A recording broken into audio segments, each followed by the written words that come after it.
Di lang mga buhay na nasayang at mga kabuhayang naabala ang dulot ngayon ng habagat. Hinagupit din ng ilang dike, pumping station at iba pang proyekto kontra baha. May report si John Consulta.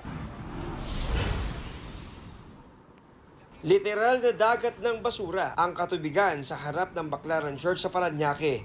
Ikinagulat ito ng LGU.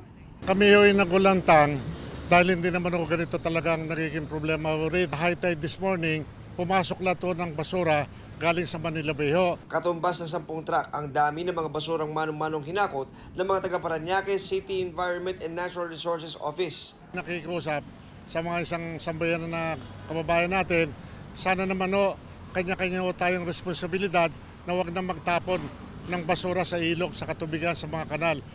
Dapat disiplina sana para maiwasan ng pagbaha. Nasirang pumping station naman ang problema sa Tumana, Marikina.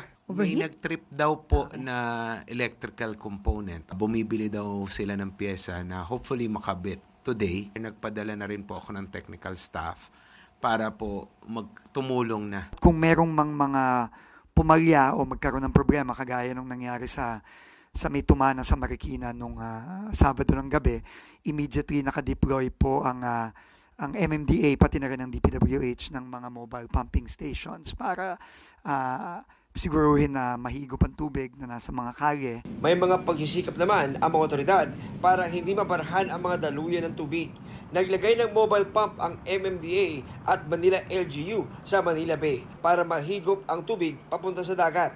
Ayon kay MMDA Chairman Don Artes, maglalagay pa sila ng mobile pump sa iba pang lugar sa Metro Manila. Sabi rin ng DPWH, nagbunga naman ang upland kontrabaha nila gaya sa G. Araneta at Quezon City.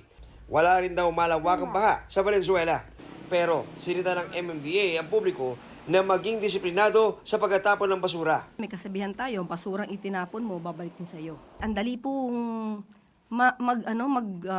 manita or mag point finger sa gobyerno. Pero sana lahat po tayo, meron po kayong obligasyon para maiwasan po natin yung ganitong klase ng pagbaha. Bukod sa disiplina sa basura, sandata rin kontra baha ang mga dike at flood control infrastructure.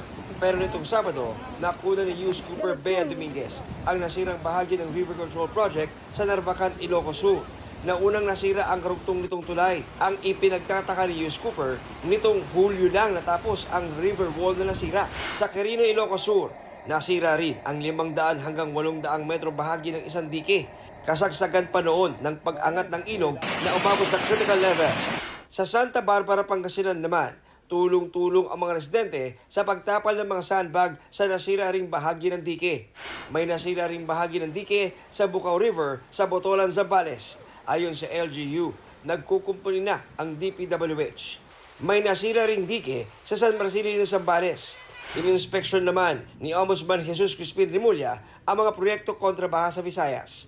Ayon kay Rimulya, pag-aaralan nila kung nasunod ang mga master plan ng mga itinatayong flood control projects. John Consulta, GMA News.